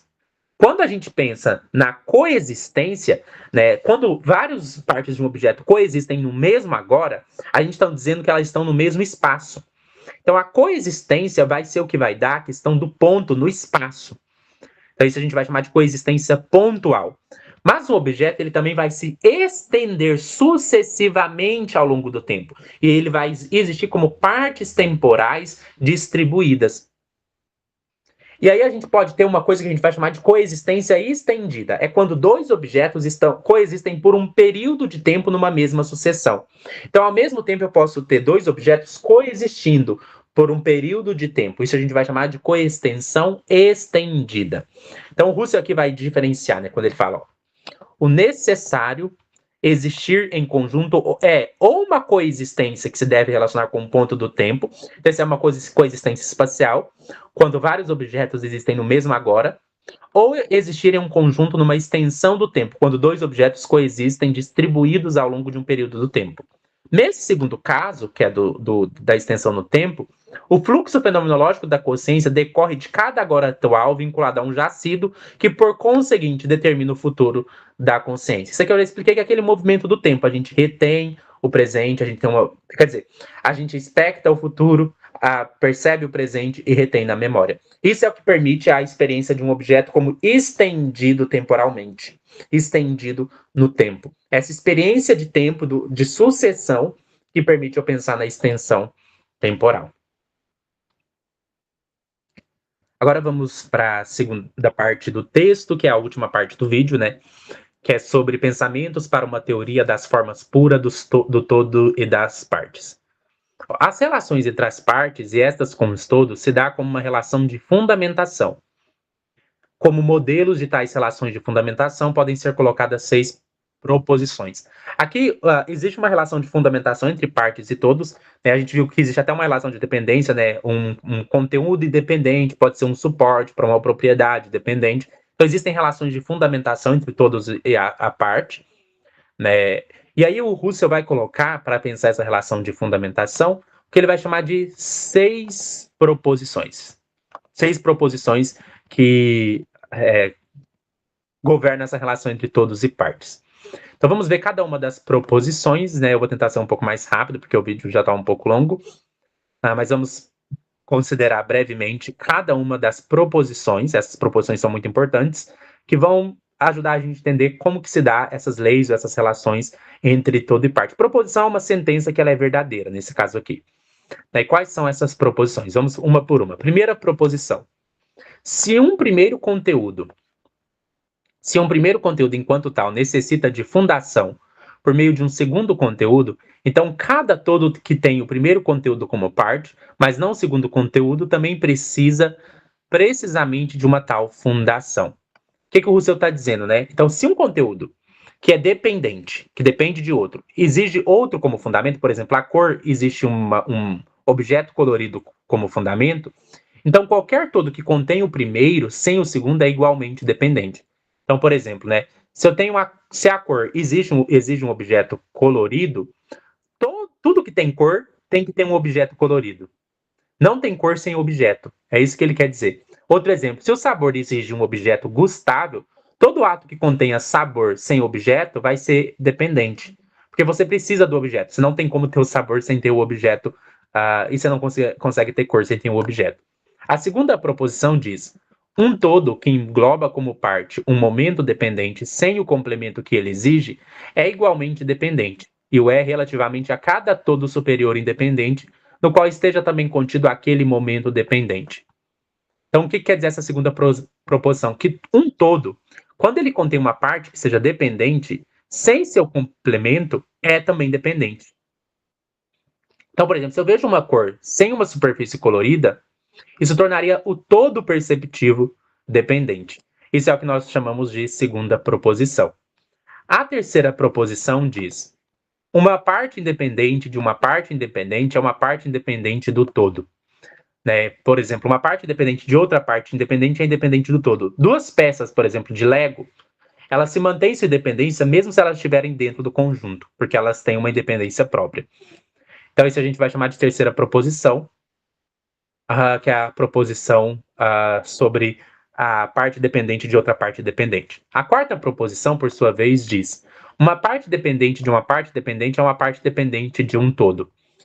Uma parte dependente de outra parte dependente é dependente do todo. Por exemplo, a textura ela depende da cor, e ambas são dependentes do objeto sensível. Então, se uma coisa depende de outra, que depende de outra, isso vai ser meio transitivo, né? É uma relação transitiva. Se a textura depende da cor e a cor depende do objeto sensível, então a textura depende do objeto sensível. Então, se uma coisa depende de outra, isso vai ser transitivo. A quinta proposição diz: um objeto relativamente dependente é também absolutamente dependente. Em contrapartida, um objeto relativamente independente pode ser dependente em sentido absoluto. Isso vem daquela distinção que a gente fez em dependente em sentido absoluto ou relativo. Por exemplo, se uma figura geométrica vista é relativamente dependente do campo visual, a gente viu isso, que quando for relativamente dependente de um campo específico. Mas ela pode ser absolutamente dependente de um ato perceptivo. Então, a figura geométrica, do ponto de vista do campo visual, é uma dependência relativa. Mas do ponto de vista do ato perceptivo, é uma dependência absoluta. Porque você não consegue ter figura geométrica sem percepção, né? Então é uma dependência absoluta. Mas se você delimita só o campo visual, é uma dependência relativa. Vamos para a última proposição. Se dois conteúdos são partes independentes de um todo, eles são também independentes relativamente uns aos outros. Então, partes independentes de um mesmo todo são independentes entre si. Por exemplo, o cheiro e o peso de uma flor são independentes um do outro, embora ambos façam parte da mesma flor. Então, o cheiro não depende do peso, o peso não depende do cheiro, mas ambos dependem da flor. Agora, só para finalizar, né, eu vou ler essa parte final, brevemente, para a gente finalizar. A relação de fundamentação entre as partes de um todo podem ser de dois tipos: recíproca, quando a dinâmica de fundamentação é bilateral, ou unilateral, conforme o fato de a correspondente conformidade a uma lei ser reversível ou não. A fundação de uma parte numa outra pode posteriormente ser imediata ou mediata, conforme ambas as partes se encontram num lance imediato ou mediato. Então aqui o Russell está distinguindo dois tipos, né, de dependência. Ou dois tipos de fundamentação, né? Uma fundamentação que é recíproca e outra fundamentação que é unilateral. A gente vai ter, então, a fundamentação recíproca, que significa que duas partes dependem uma da outra para existir como aquilo que são. Por exemplo, a cor e a superfície, elas dependem uma da outra para existir. Então, é uma relação de dependência recíproca. Já a gente já tem uma fundamentação de, por exemplo, não tem superfície sem cor, não tem cor sem superfície. Isso é recíproco. Você não consegue pensar uma superfície sem cor e você não consegue pensar uma cor sem superfície. Pensa em uma superfície sem cor, não tem como. Pensa em uma cor sem superfície, não tem como. Então, isso é recíproco. E a gente tem o caso de quando é unilateral. Unilateral vai ser quando a relação da parte depende da outra, mas a outra não depende dela. Então, por exemplo, né, sei lá, uma nota musical não depende da música inteira. Quer dizer, uma nota musical, para existir, depende da música, mas a música inteira não depende daquela nota musical específica. Poderia ser uma coisa assim. Então, essa é uma dependência unilateral. Ele também fala que a fundação pode ser imediata ou mediata. Imediata é quando é direto. Por exemplo, eu falo assim: a cor azul depende da superfície. É uma relação direta. Eu posso ter uma relação indireta, quando uma coisa depende de outra por meio de outra. Então, deixa eu pensar, por exemplo. Vamos pensar assim: vamos pensar que o quarto depende da casa e a parede depende do quarto. Vamos supor assim: a parede depende do quarto e o quarto depende da casa. Se a parede depende do quarto e o quarto depende da casa, quer dizer que o quarto em relação à casa é diretamente, imediatamente dependente. O quarto depende imediatamente da casa. Mas se a parede depende do quarto e o quarto depende da casa, quer dizer que indiretamente a parede depende da casa. Essa é uma relação mediata, indireta. Aqui cabe definir de maneira mais clara alguns conceitos. A gente já definiu isso, né? A diferença de pedaço e momento. Pedaço é quando eu consigo separar e continua existindo por si só. Momento é quando eu não consigo separar, porque não vai existir por si só. Um tijolo é um pedaço, uma cor é um momento.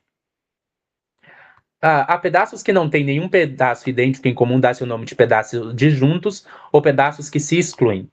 Né? A repartição de um todo numa multiplicidade de pedaços que se inclui chama-se despedaçamento. Então, se eu tiro os tijolos de uma casa, eles são disjuntos que eles podem ficar separados um do outro, sem um interferir no outro. Então, um tijolo de cá, um tijolo de lá. E eu vou separando, só chama despedaçamento. E tudo vai chamar de pedaços despaçados. Aqui a gente vai chamar de todo extensivo, um todo que admite um despedaçamento de modo que os pedaços, de acordo com a sua essência, são do mesmo gênero inferior do que o determinado por meio de um todo indiviso. E chamamos de parte extensivas as partes de um todo extensivo. Um objeto relativamente aos seus momentos abstratos chama-se elemento concreto relativo, e em relação aos seus momentos próximos chama-se elemento concreto próximo. Um elemento concreto que não é abstrato segundo nenhuma direção recebe o nome de conteúdo. Agora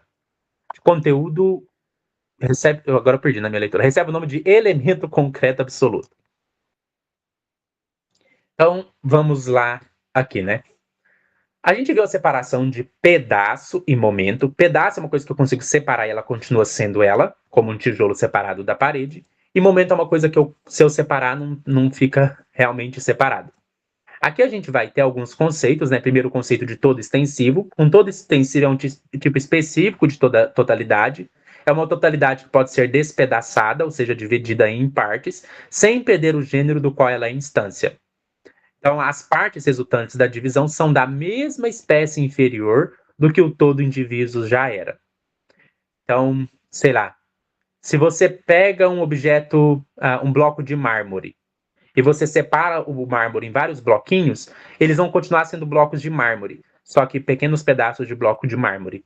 Então, isso é uma separação do tipo que acontece com todo extensível.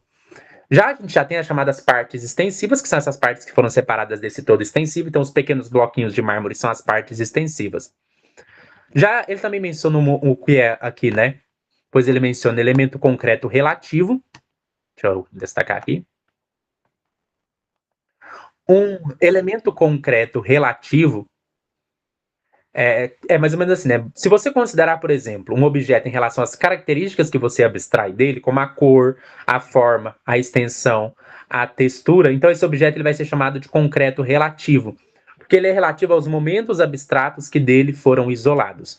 Lembrando que momentos não é momentos de tempo necessariamente. Momentos aqui são as partes de um objeto que você não consegue simplesmente tirar e ela continuar sendo o que é, como a cor, a forma, a extensão. Então a gente diz que esse objeto concreto, ele é relativo a essas partes que a gente chama de momentos, que vai ser diferente de um pedaço. Ele também fala aqui de um elemento concreto absoluto, que é um elemento concreto que não é abstrato segundo nenhuma direção.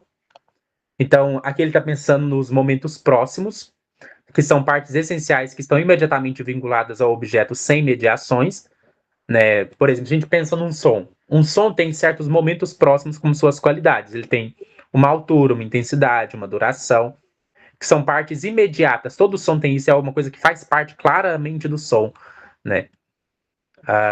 E ele também menciona aqui o elemento concreto absoluto.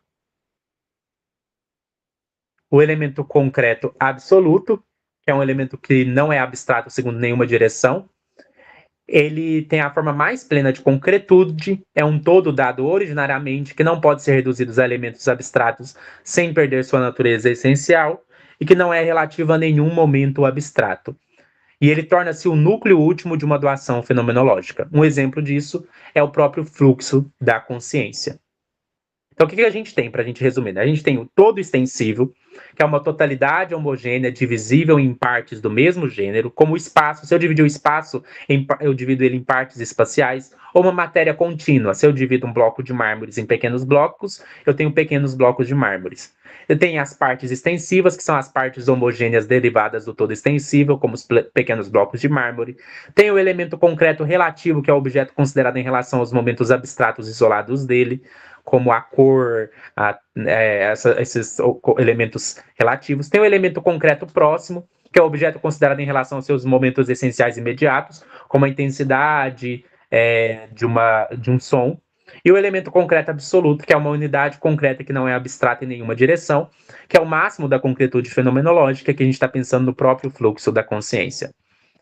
Ainda é possível distinguir partes mediatas e imediatas, ou entre partes próximas e afastadas. Em um primeiro sentido, a mediatez ou imediatez podem ser relativas ou absolutas. Quanto às relativas, elas ocorrem quando partes de partes relacionam-se ao todo ou entre as partes do mesmo todo. Quanto às absolutas, dividem-se em partes absolutamente imediatas, aquelas relativamente a quais há no todo partes nas quais elas residem como partes, e em partes absolutamente imediatas, partes que não devem valer como partes de nenhuma parte do mesmo modo. Em um segundo sentido, a mediatez ou imediatez podem ser próximas ou afastadas de um todo. Eu já falei para vocês dessa distinção entre uma relação mediata ou imediata, porque quando a gente está pensando na relação de fundamentação, ela vai ser, em certo sentido, transitiva, ou seja, ela pode ser direta ou indireta. Então, se eu falo, por exemplo, sei lá, vamos dar o exemplo que eu tinha dado antes, né?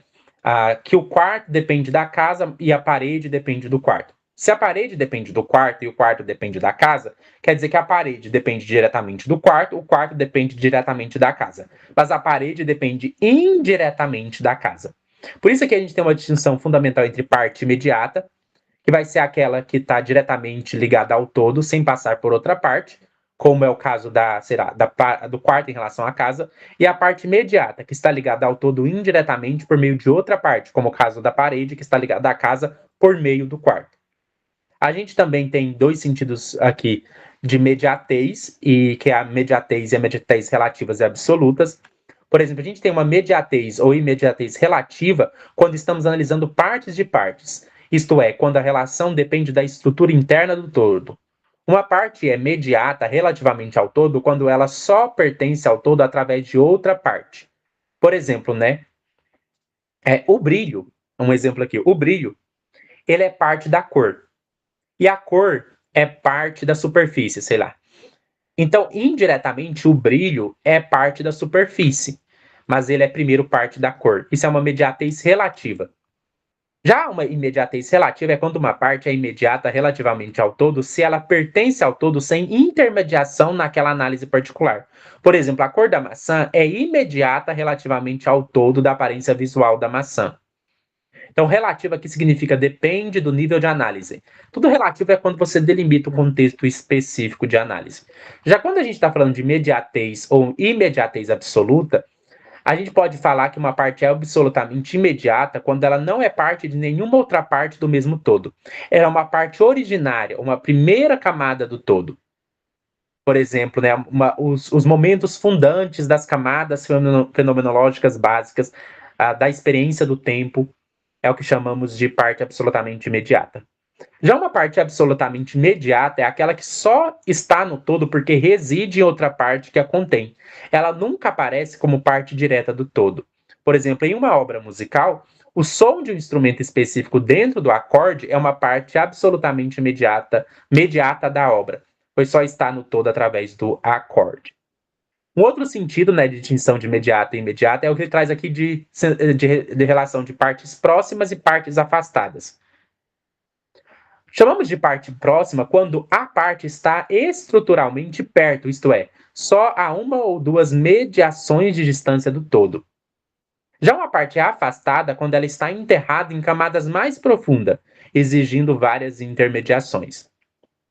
Por exemplo, toda percepção visual tem um todo, que é a cena vista como um todo, tem uma parte próxima, que é a cor, a forma, o movimento, que são imediatamente dadas, e tem uma parte afastada, que é o grau de textura da superfície do objeto, o brilho local, a saturação, que aparece apenas através de partes mais globais. Então, para resumir, vamos pegar aqui de novo, né?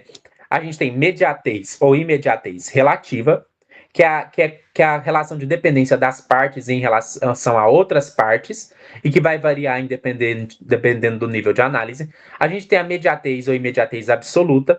Partes são absolutamente imediatas se são partes fundamentais do todos, e são absolutamente imediatas se só pertencem ao todo por meio de outras partes. E a gente tem partes próximas e afastadas que indicam o grau de distância estrutural em relação ao todo, independente de serem relativas ou absolutas. Cabe agora distinguir claramente o conceito de todo que foi apenas pressuposto nas análises anteriores. O que é, afinal, todo? Por um todo, entendemos um conjunto de conteúdos que se tornam abrangentes por meio de uma fundamentação unitária. Aos conteúdos de um todo dá-se o nome de partes. O discurso do caráter unitário da fundação deve significar que cada conteúdo se relaciona com qualquer outro, direta ou indiretamente, por meio da fundação. Então aqui a gente tem a definição do que é todo. Todo ele tem que ter uma unidade, senão não é todo. Todo não é só uma coleção de partes. Tem até um princípio da Gestalt, né? O todo é mais do que a soma das suas partes. A gente não pode pensar no todo somente como uma coleção de partes. Se eu pegar um monte de bolinha de gude e colocar tudo num saco, aquilo lá não vira um todo. Elas precisam estar se relacionadas numa unidade. E essa unidade vai ser sempre mais do que a mera soma das partes. Então, um todo ele é sempre mais do que a soma das partes, porque ele envolve não só as partes, mas as relações específicas que essas partes têm entre si, criando um todo sistemático. Então, um todo, no sentido fenomenológico, é um conjunto de partes unificadas por uma fundamentação unitária. Tem que ter uma unidade, senão não é todo. O senhor Cenoura é uma unidade, não é só, não peguei e fiquei amontoando as partes dele, mas elas estão correlacionadas de uma forma específica, numa determinada configuração, o que permite ser um todo. Existem leis, e as partes do todo é o que chamo de partes, né? Existem leis constitutivas sintéticas a priori dos diversos tipos de todos. De acordo com a forma pura da lei, determinam-se as formas puras de todos e partes por meio de um processo de abstração formalizante, diferente da abstração em seu sentido habitual. Eu expliquei a abstração no seu sentido habitual, que é quando a gente separa aquilo que mantém só aquilo que é universal e separa as demais coisas.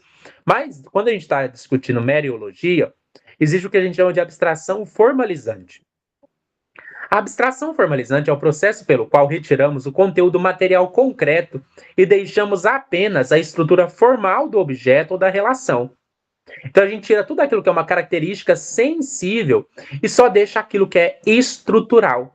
Por exemplo, se a gente abstrair da noção cor vermelha apenas a ideia de qualidade sensível sem conteúdo específico, e a gente pensa na estrutura ou forma do que é uma cor, a gente está trabalhando com abstração formalizante.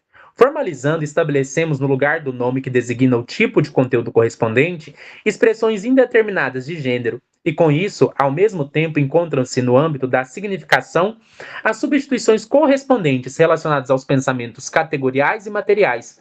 Assim, as distinções entre partes abstratas e pedaços, entre partes próximas e afastadas, deixa-se reduzir à mera forma de certas formas de fundação e formalizar complementante. Então, essa questão vai ser muito importante da gente perceber que existe um tipo de abstração própria da meriologia, que não é só você abstrair as propriedades que são universais, mas você purificar não só das características empíricas, mas de tudo aquilo que é um conteúdo particular e ficar só com as estruturas formais. Formalizar, então, significa substituir o conteúdo concreto por uma expressão indeterminada, por uma estrutura indeterminada. Então, se a gente fala de árvore, a gente não vai pensar na árvore como conteúdo, a gente vai pensar o que é uma estrutura universal, básica e abstrata de uma árvore. A arvoridade no seu formato abstrato. E é isso que vai permitir com que a gente crie um espaço de significação, onde cada elemento concreto pode ser representado de modo indeterminado, porque não importa o conteúdo, vai ser algo completamente indeterminado, mas mantendo sua relação estrutural com outros elementos. Essas substituições mantêm a lógica das relações entre conteúdos, categorias, partes. Então a gente purifica o máximo possível para sobrar só a parte de fundamentação estrutural formal. Formalizar, portanto, é transformar o conteúdo em categoria abstrata ou genérica, substituindo, por exemplo, o conteúdo por uma categoria geral, que nos permite estudar estruturalmente a relação do todo e das partes. Eu sei que essa parte do vídeo foi um pouco mais difícil, né? Depois, eu aconselho vocês lerem o vídeo com mais calma, anotarem e tudo mais. Espero que vocês tenham gostado do vídeo. Deixe aí o seu like no vídeo, compartilhe o vídeo com quem possa se interessar. E na descrição do vídeo você encontra a minha chave Pix, caso deseje realizar uma doação de qualquer valor, em agradecimento por este vídeo. Até mais!